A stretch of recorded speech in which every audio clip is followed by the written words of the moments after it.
Stage پر رونق افروز حضرات علماء کرام، میرے بہت ہی محترم بزرگوں، بھائیوں، نوجوان ساتھیوں، عزیز طلبہ اور پردہ نشین ماؤں اور بہنوں، مدرسہ دار الرشاد بنکی بارہ بنکی کے زیر اہتمام منعقدہ اس عظیم الشان جلسہ دستار بندی میں شرکت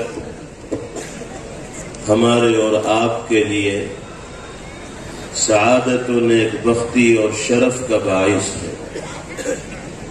اللہ تعالی دین کی نسبت پر ہم سب کے یہاں جمع ہونے کو اپنی بارگاہ میں شرف قبول نصیب فرمائے، اور اس بابرکت پروگرام کے توسط سے حضرات علماء کرام کی زبانی جو قرآنی اور نبوی پیغامات ہم سب کے سامنے آئیں، باری تعالی ہم سب کو ان پر عمل کی دولت سے بہرور فرمائے، آمین۔ اس موقع پر سب سے پہلے جہاں ہم سب کو اللہ رب العزت والجلال کا شکر گزار ہونا چاہیے، وہیں ارباب مدرسہ اور منتظمین جامعہ کا بھی ممنون و مشکور ہونا چاہیے کہ ان کی جد و جہد، محنت و کاوش کے صدقے میں یہ دینی، دعوتی، تبلیغی اور اصلاحی اجلاس منعقد ہو سکا، اور ہمیں اور آپ کو استفادے کا موقع میسر ہوا۔ اللہ تعالی ارباب مدرسہ کی عمروں میں برکت عطا فرمائے، ان کی خدمات کو اپنی بارگاہ میں قبولیت کا شرف نصیب فرمائے، اور اس مدرسے کو اور اس طرح کے تمام دینی مدارس و مکاتب کو اللہ رب العزت والجلال ہر طرح کی ترقیات سے سرفراز فرمائے۔ اسی طرح اس موقع پر ہم سب کی جانب سے مبارکبادی اور قدر افزائی کے مستحق ہیں وہ عزیز بھائی جنہوں نے اس مدرسے سے کسب فیض کیا، قرآنی اور نبوی علوم سے اپنے سینوں کو معمور و منور کیا۔ اساتذہ کرام نے ان پر اعتماد و بھروسے کا اظہار کیا، اور آج اس عظیم مجمع میں ان کے سروں پر دستار باندھ کر ان کو اکرام سے نوازا جا رہا ہے، اعزاز سے سرفراز کیا جا رہا ہے۔ ہم سب کی جانب سے، تمام شرکائے اجلاس کی جانب سے ہمارے یہ عزیز بھائی مبارکبادی کے مستحق ہیں۔ اللہ تعالی ان کو دینی خدمات کے لیے قبول فرمائے،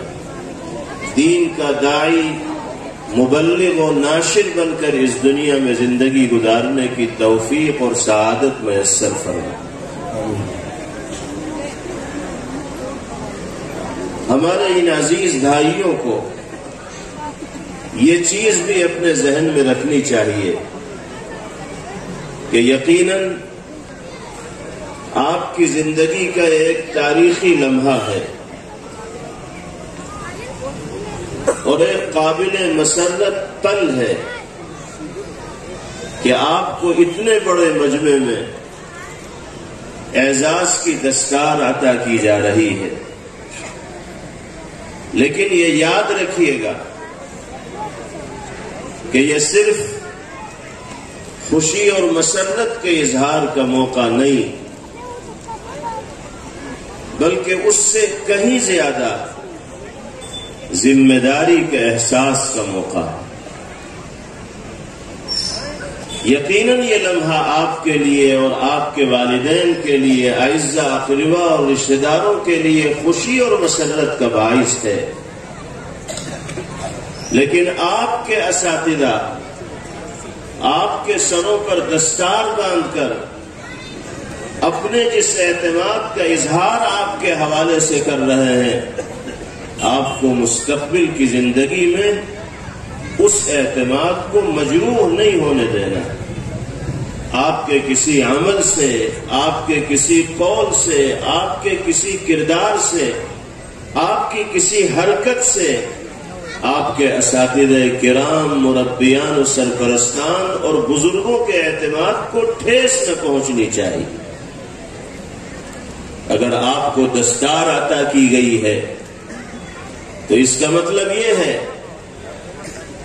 کہ آپ کو قرآنی ہدایات و تعلیمات کے مطابق زندگی گزارنے کا پابند اساتذہ کی جانب سے بنایا جا رہا ہے،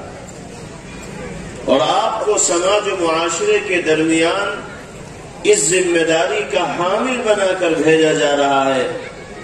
کہ آپ دینی اور ایمانی تعلیمات و ہدایات کے ترجمان بن کر زندگی گزاریں گے۔ آپ کی زبان پر قرآن پاک کی پاکیزگی کے آثار جھلک رہے ہوں، آپ کی نگاہوں میں جناب محمد الرسول اللہ صلی اللہ تعالی علیہ وسلم کی ہدایات و تعلیمات کا عکس دکھائی دے رہا ہو، آپ کا کردار، آپ کے اخلاق، آپ کے معاملات، آپ کا برتاؤ، آپ کا شوق تلاوت، آپ کا ذوق عبادت، یہ لوگوں کے لیے ایک مثال ہو، نمونہ ہو۔ آپ حضرات کو اللہ نے قرآن سے خاص نسبت عطا کر کے، خادم دین بنا کر کے وہ مقام عطا فرمایا ہے کہ جس مقام کے حامل لوگوں کی ذمہ داریاں دوسروں کے مقابلے میں کہیں زیادہ ہوتی، ان ذمہ داریوں کی انجام دہی کے لیے بھی پختہ عزم و ارادہ کرتے ہوئے آج ہم سب کو یہاں سے اٹھنا ہے اور جانا ہے۔ جناب رسول اللہ صلی اللہ علیہ وسلم نے ایک موقع پر ارشاد فرمایا، لا ينبغي لحامل القرآن ان يحد مع من حد وان يجهل مع من جهل۔ آپ ارشاد فرما رہے ہیں کہ قرآن پاک سے ادنا درجے کی وابستگی رکھنے والے کسی انسان کو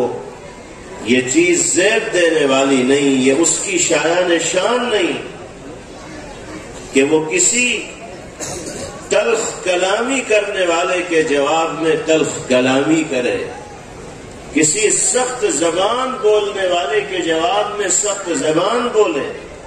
کسی گالی دینے والے کے جواب میں گالی دے، کسی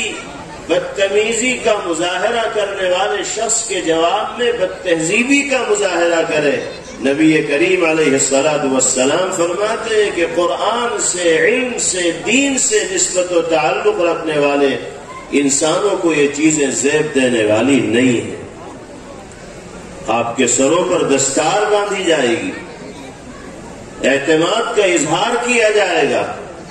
یعنی آپ کو اس بات کا پابند بنانے کی فکر اور کوشش کی جائے گی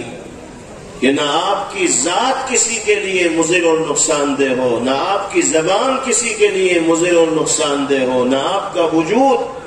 کسی کے لیے مضر اور نقصان دہ ہو، بلکہ آپ نبی رحمت کے امتی بن کر دنیا میں پیغمبر علیہ الصلوۃ والسلام کے رحمت بھرے پیغام کو عام کرنے والے ہوں، محبت کی فضا قائم کرنے والے ہوں، لوگوں کے دلوں کو جوڑنے کا کام کرنے والے ہوں، اور امت کو وہ پیغام دینے والے ہوں جس پر عمل کرنے والوں کو دنیاوی سعادت بھی نصیب ہوتی ہے اور اخروی کامیابیاں بھی ان کا مقدر بنتی۔ اللہ کا کتنا بڑا فضل و کرم، اس کا انعام و احسان ہے کہ اس نے آپ حضرات کو اس مدرسے سے وابستگی کے نتیجے میں قرآن مقدس کی شکل میں اور علم دین کی شکل میں وہ جوہر اور نعمت عظمی عطا فرمائی ہے کہ جس سے زیادہ بیش قیمت جوہر اس دنیا میں بسنے والے انسان کے لیے کوئی دوسرا نہیں ہو سکتا۔ ہم دنیا میں چاہے اس جوہر و نعمت کی قدر و قیمت کا اندازہ نہ کر سکیں، لیکن جب ہماری یہ ظاہری آنکھیں بند ہوں گی اور دوسرے عالم میں ہم قدم رکھیں گے تو احساس ہوگا کہ قرآن پاک کی شکل میں، علم دین کی شکل میں، ایمان و اسلام کی شکل میں جس نعمت عظمیٰ سے باری تعالیٰ نے ہمیں سرفراز فرمایا تھا، اس سے بڑھ کر دولت و نعمت انسان کے لیے کوئی دوسری نہیں ہو سکتی۔ اس اعتبار سے ہم سب کے دلوں میں شکر کے جذبات ہم وقت موجزن رہنے چاہیے، اور اللہ کی اس نعمت کا استحضار خاص طور پر طبقہ اہل علم کو اور طالبان علوم نبوت کو ہونا چاہیے، اور تمام مسلمانوں کو، مرد ہوں یا عورت، یہ کوشش کرنی چاہیے کہ ان کا رشتہ علم دین سے، علم قرآن سے اور علم نبوت سے پختہ اور مضبوط ہو جائے، اس لیے کہ میرے بھائیوں اور بزرگوں، علم کے بغیر زندگی کہے جانے کے لائق نہیں۔ اصل جمال انسان کو جو نصیب ہوتا ہے وہ علم کے ذریعے ہی نصیب ہوتا ہے۔ اصل حسن جو انسان کے کردار کے اندر دکھائی دیتا ہے وہ علم صحیح کو حاصل کرنے کے ذریعے ہی دکھائی دیتا ہے۔ اللہ کا کتنا بڑا کرم ہے کہ اس نے آپ سب کو ایسے علاقے میں، ایسی بستی میں، ایسے ایریے میں، ایسے شہر میں رہنے کا موقع میسر فرمایا ہے کہ جہاں قدم قدم پر مدارس اسلامیہ موجود ہیں، مکاتب دینیہ موجود ہیں، تعلیم قرآن کے حلقے مسجد لگے ہوئے ہیں، محلے لگے ہوئے ہیں، دین کی جزیات کو سمجھانے والے افراد قدم قدم پر موجود ہیں۔ یہ اللہ کا کرم ہے کہ اس نے یہ نعمت ہمیں میسر فرما رکھی، ورنہ آپ اندازہ نہیں لگا سکتے۔ دنیا کے بہت سے علاقے ایسے ہیں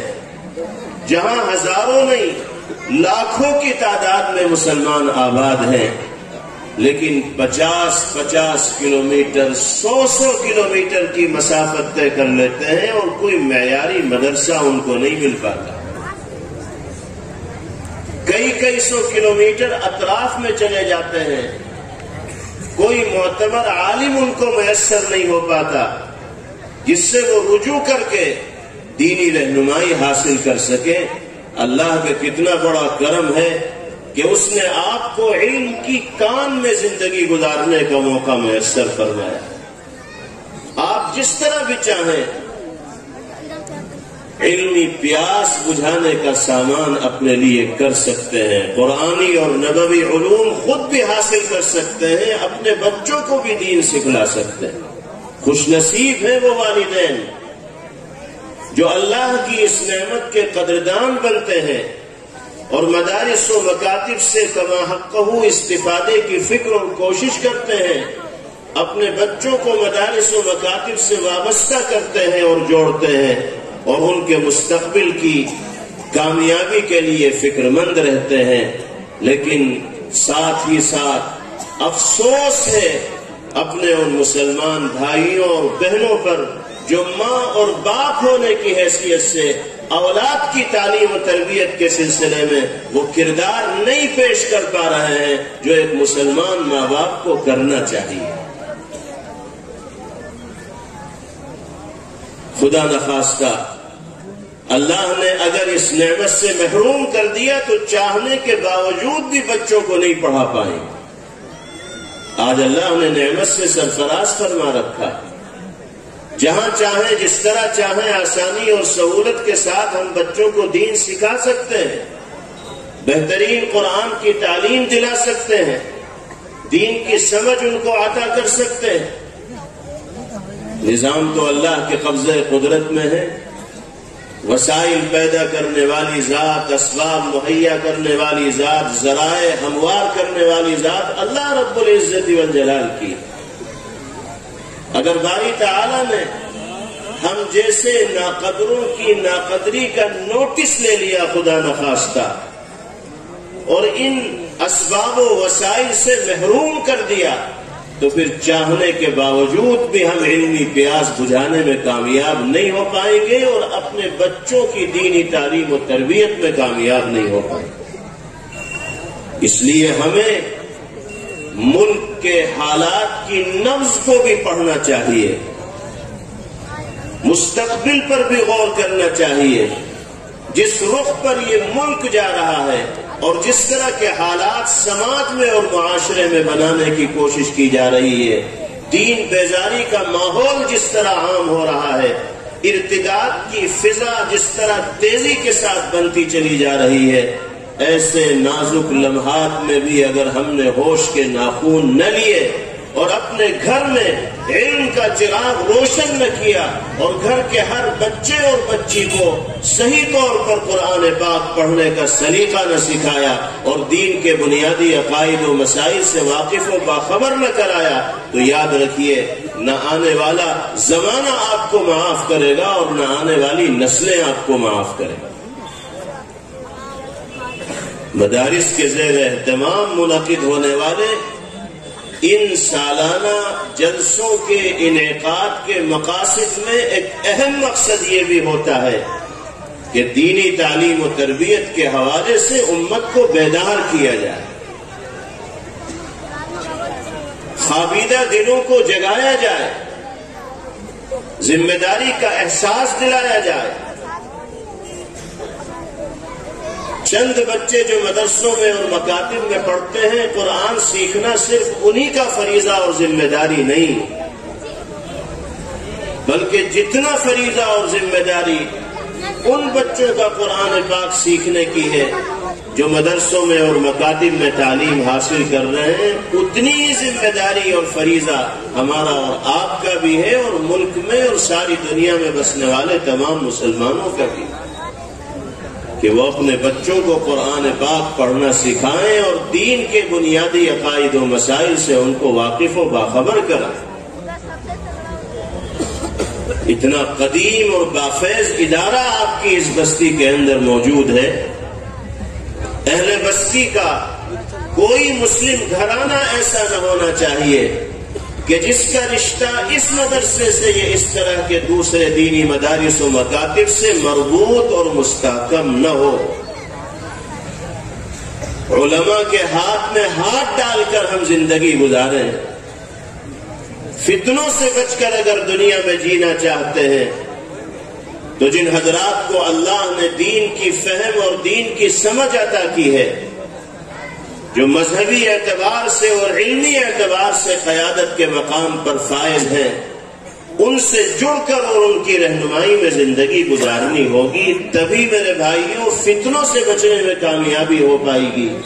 اور راہ حق پر گامزن ہونا ہمارے لیے ممکن و آسان ہو پائے۔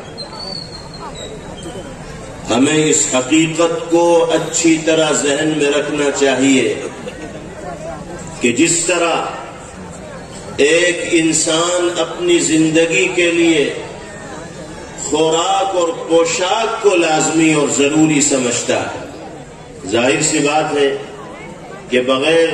غذا کے اور کھانے اور پینے کے انسان کی زندگی کی گاڑی نہیں چل سکتی۔ جسم کو چھپائے بغیر بھی انسان کے لیے سماج اور لوگوں کے درمیان رہنا ممکن نہیں ہوگا۔ اگر حیا اس کے اندر ہے تو وہ بے حیائی کا مظاہرہ نہیں کرے گا۔ جس طریقے سے انسان اپنی زندگی کے لیے خوراک اور پوشاک کو لازمی اور ضروری تصور کرتا ہے، اسی طریقے سے ایک سچا مسلمان اپنی زندگی کے لیے اسلامی شناخت و پہچان کے وجود اور بقا کو بھی لازمی اور ضروری تصور کرتا ہے۔ ہم اچھا کھانا کھاتے رہیں، اچھی غذا ہمیں میسر ہوتی رہے اور اچھا لباس ہم پہنتے رہیں، لیکن اسلامی تشخص سے اور اسلامی تہذیب سے، اسلامی تمدن سے، اسلامی تعلیمات سے ہم محروم ہو جائیں تو ہم سے بڑا محروم کوئی نہیں۔ اور اگر ہمیں کھانا اچھا نہ مل رہا ہو، لباس اچھا نہ مل رہا ہو، لیکن اسلامی تہذیب و تمدن کی حفاظت میں ہم کامیاب ہوں اور اسلامی تشخص کے ساتھ زندگی گزارنے میں ہم کامیاب ہوں تو سچائی یہ ہے کہ اللہ کی بارگاہ میں ہم کامیاب و کامران قرار دیے جائیں۔ اس لیے ایک انسان جس درجہ اپنے وجود کے لیے خوراک اور پوشاک کو ضروری سمجھتا ہے، ایک مسلمان اس سے کہیں زیادہ اپنے وجود کے لیے خوراک و پوشاک کے ساتھ ساتھ دینی اور مذہبی تہذیب و تشخص و تمدن کی بقا کو بھی ضروری سمجھتا ہے۔ اور ہماری اور آپ کی زندگی میں دین، ایمان اور ایمانی جذبات، ہماری نسلوں میں دینی اور ایمانی جذبات کیسے باقی رہ سکتے ہیں؟ اگر ہمیں اپنی نسلوں میں دینی اور ایمانی جذبات کو باقی رکھنا ہے تو اس کا واحد ذریعہ تعلیم سے اپنے رشتے کو مضبوط کرنا ہوگا اور مدرسوں سے ربط، مدرسوں سے تعلق اور مدرسوں سے لنک مضبوط سے مضبوط تر کرنا ہوگا۔ اللہ نے ان مدرسوں کو ہمارے لیے ایک ڈھال بنایا ہے، دین کے قلعے کی حیثیت اللہ رب العزت والجلال نے ان مدارس اسلامیہ کو دی ہے۔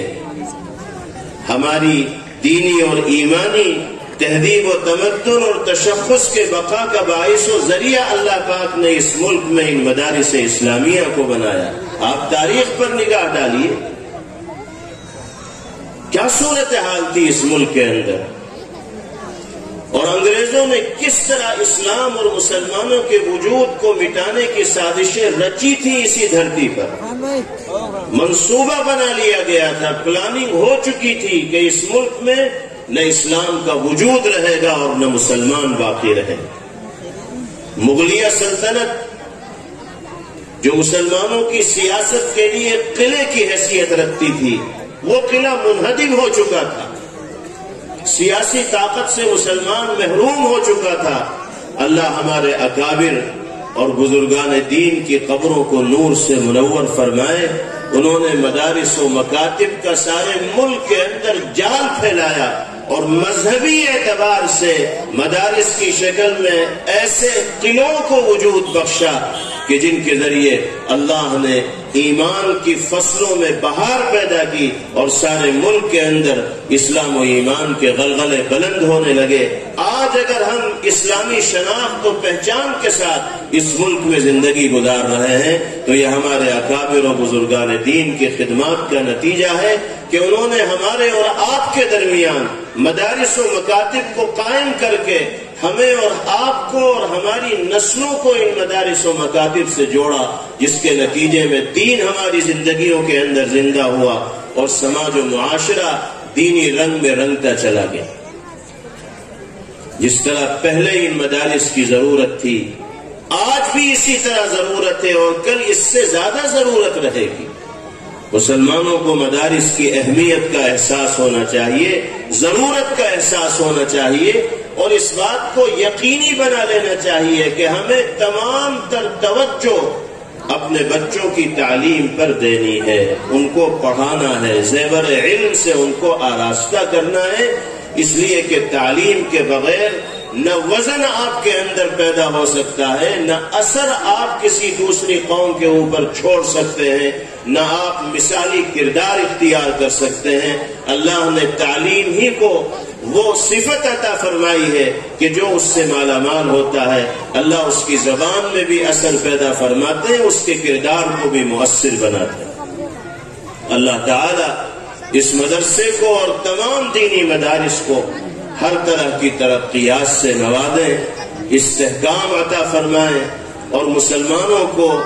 اچھی طرح ان مدارس اسلامیہ کا حق ادا کرنے کی اور ان سے استفادے کی توفیق میسر فرمائیں۔ ہم نے آپ کے سامنے شروع میں حضرت معقل ابن عبداللہ جزری رحمہ اللہ کا ایک ارشاد گرامی ذکر کیا تھا۔ وہ ارشاد اگرچہ حضرت معقل رحمہ اللہ ذکر فرما رہے لیکن در حقیقت وہ جناب رسول اللہ صلی اللہ تعالی علیہ وسلم کی احادیث طیبہ اور فرامین عالیہ کا خلاصہ اور نچوڑ ہی ہے۔ وہی بات ہے جو نبی کریم علیہ السلام نے مختلف مواقع پر ارشاد فرمایا۔ حضرت معقل فرماتے ہیں كانت العلماء اذا التقوا تواصوا بهذه الكلمات۔ فرماتے ہیں کہ حضرت کے جب علماء کرام آپس میں ملاقات کیا کرتے تھے تو وہ ایک دوسرے کو ان جملوں کے ذریعے نصیحت فرمایا کرتے تھے۔ علماء کا مجمع ہے، آپس میں مذاکرہ ہو رہا ہے، مختلف امور پر گفتگو اور بات چیت ہو رہی ہے، ایسے اہم موقع پر ایک عالم دوسرے عالم کو جو نصیحت کیا کرتا تھا وہ 3 باتوں کے اوپر مشتمل تھی جن کا تذکرہ حضرت نے فرمایا، اور پھر آگے فرمایا وَإِذَا غَابُوا كَتَبَ بَعْضُهُمْ إِلَى بَعْضٍ۔ جب علماء آپس میں اکٹھے نہیں ہوتے تھے، اپنے اپنے کاموں میں مشغول رہتے تھے، اور کوئی کسی کے پاس یہ درخواست بھیجتا تھا کہ حضرت کوئی نصیحت فرما دیجئے، کوئی وصیت فرما دیجئے، تو ایک دوسرے کو یہی تاکیدی کلمات لکھ کر بھیجا کرتے تھے۔ یہ جو تمہیدی 2 جملے حضرت معقل رحمہ اللہ نے ذکر فرمائے ہیں، اس کا مقصد آنے والی 3 باتوں کی اہمیت کو بتانا ہے کہ وہ 3 باتیں اتنی اہم ہیں کہ علماء کی مجلسوں میں ان کا مذاکرہ ہوتا تھا، اور جب ایک دوسرے کو نصیحت بھرے خطوط لکھے جاتے تھے تو ان خطوط میں بھی اس کا ذکر ہوا کرتا تھا۔ وہ 3 باتیں کون سی ہیں؟ پہلے نمبر پر حضرت نے فرمایا کہ ہم آپس میں ایک دوسرے کو ان الفاظ سے نصیحت کیا کرتے تھے، من عمل لآخرته کفاہ اللہ دنیا۔ سونے سے لکھے جانے کے لائق نصیحت ہے۔ جناب رسول اللہ صلی اللہ تعالی علیہ وسلم کے فرامین مبارکہ کا خلاصہ اور نچوڑ ہے۔ ارشاد فرمایا کہ جو شخص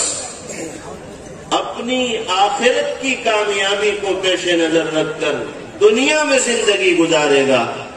اللہ دنیاوی مسائل سے بھی اس کا پینڈا چھڑا دیں گے۔ اس جملے کے ذریعے یہ پیغام دیا گیا اور یہ نصیحت کی گئی کہ اصل کامیابی آخرت کی کامیابی ہے، کیونکہ اصل گھر جنت ہے، آخرت ہے۔ یہ دنیا تو عارضی ہے، فانی ہے، ختم ہونے والی ہے۔ انسان کو دار آخرت کی کامیابی کو پیش نظر رکھتے ہوئے اس دنیا میں زندگی گزارنی ہوگی۔ اگر اس جذبے کے ساتھ وہ دنیا میں زندگی گزارے گا، اللہ دنیاوی مسائل کو بھی حل فرمائیں گے اور آخرت میں بھی کامیابی اس کا مقدر بنے۔ چنانچہ باری تعالیٰ نے جگہ جگہ قرآن پاک میں اس حقیقت کا ارشاد فرمایا۔ ایک جگہ فرمایا گیا من كان يريد العاجلة عجلنا له فيها ما نشاء لمن نريد ثم جعلنا له جهنم يصلاها مذموما مدحورا۔ جو صرف دنیا کا طالب بن کر دنیا میں زندگی گزارے گا تو ہم جتنا چاہیں گے اس کو عطا کر دیں۔ اللہ کے خزانے میں کوئی کمی نہیں، لیکن پھر آخرت میں اس کے لیے اللہ کی جانب سے اجر کی شکل میں کوئی چیز نہیں ہوگی۔ جہنم میں اس کو ذلیل و خوار کر کے دھکیل دیا جائے۔ تصویر کا دوسرا رخ قرآن پاک میں بیان کیا گیا وَمَنْ أَرَادَ الْآخِرَةَ وَسَعَى لَهَا سَعْيَهَا وَهُوَ مُؤْمِنٌ فَأُولَئِكَ كَانَ سَعْيُهُمْ مَشْكُورًا۔ اور جو طالب آخرت بن کر دنیا میں زندگی گزارے ہیں فکر آخرت سے ان کے قلوب معمور و منور ہوں گے، اور آخرت کی کامیابی کے لیے وہ کوشش کریں گے جو کوشش کرنی چاہیے، تو ان کی کوششیں مقبول ہوں گی، مشکور ہوں گی، اور اللہ رب العزت والجلال اخروی کامیابیاں ان کے لیے مقدر فرمائے۔ حضرت معقل رحمہ اللہ نے پہلے جملے کے لیے جناب رسول اللہ صلی اللہ تعالی علیہ وسلم کی احادیث طیبہ سے خلاصہ کرتے ہوئے جو پیغام دنیا کے سامنے پیش فرمایا، اس پر اگر انسان عمل کرنے والا بنے گا تو یہاں کی کامیابی بھی اس کا مقدر ہوگی اور اخروی سعادت سے بھی وہ مالا مال ہوگا۔ دوسرے نمبر پر حضرت نے ارشاد فرمایا، وَمَنْ أَصْلَحَ فِي مَا بَيْنَهُ وَبَيْنَ اللَّهِ أَصْلَحَ اللَّهُ فِي مَا بَيْنَهُ وَبَيْنَ النَّاسِ، جو شخص اللہ کے ساتھ اپنے معاملے کو درست کر لے گا، اللہ کے حقوق کی ادائیگی کی فکر کرے گا، جن چیزوں کو اللہ نے حلال قرار دیا ان کو حلال سمجھے گا، جن کو حرام قرار دیا ان کو حرام سمجھے گا، تو اللہ اس کے اور لوگوں کے درمیان جو معاملات ہیں ان کو بھی درست فرما دے گا۔ عافیت اور سکون کے ساتھ زندگی گزارنا ان کے لیے ممکن اور آسان ہو جائے گا۔ ہر شخص یہ چاہتا ہے کہ وہ ٹینشن فری ہو کر دنیا میں زندگی گزارے، دشمن اس کے ساتھ دشمنی کا معاملہ کرنے والے نہ ہو، بدخواہ اس کے ساتھ بدخواہی کا معاملہ کرنے والے نہ ہو، لوگ اس کی جان و مال کے در پہ نہ ہو، اس کے اولاد کو نقصان پہنچانے کی فکر و کوشش کرنے والے نہ ہو۔ اللہ کے حبیب صلی اللہ تعالی علیہ وسلم کے ارشادات عالیہ یہ بتا رہے ہیں کہ اگر انسان کا معاملہ اللہ کے ساتھ درست ہوگا اور باری تعالیٰ کے حقوق کی ادائیگی کا وہ اہتمام کرنے والا ہوگا، تو اللہ اس کے اور انسانوں کے درمیان معاملات کو بھی درست فرما دے۔ اور تیسری اور آخری چیز حضرت نے ارشاد فرمائی، وَمَنْ أَصْلَحَ سَرِيرَتَهُ أَصْلَحَ اللَّهُ عَلَانِيَتَهُ، جو شخص اپنے باطن کو، اپنی خلوت کو، اپنی تنہائیوں کو اللہ کی مرضی اور منشا کے مطابق گزارے گا، اللہ اس کے ظاہر کو بھی چمکتا ہوا بنا دیں گے، اس کے ظاہر کو بھی اللہ تعالیٰ درست فرما دیں گے۔ تنہائیوں میں جو اللہ سے راز و نیاز کرنے والا ہوگا، اللہ رب العزت والجلال کی اطاعت و فرمانبرداری میں اپنی خلوت کے لمحات کو گزارنے والا ہوگا، اللہ کے حبیب صلی اللہ علیہ وسلم فرماتے ہیں کہ ظاہر بھی پھر اس کا نورانی بن جائے گا اور چمکتا ہوا بن جائے گا۔ اللہ تعالی ہمیں اپنی خلوت و تنہائی کے لمحات کو اپنی مرضی اور منشا کے مطابق گزارنے کی توفیق عطا فرمائے، اور جو نصیحتیں حضرت معقل رحمہ اللہ نے جناب محمد الرسول اللہ صلی اللہ تعالی علیہ وسلم کی احادیث مبارکہ کے حوالے سے فرمائی ہیں، باری تعالی ہم سب کو ان پر عمل پیرا ہوتے ہوئے زندگی گزارنے کی توفیق نصیب فرمائے۔ وآخر دعوانا ان الحمد للہ رب العالمین۔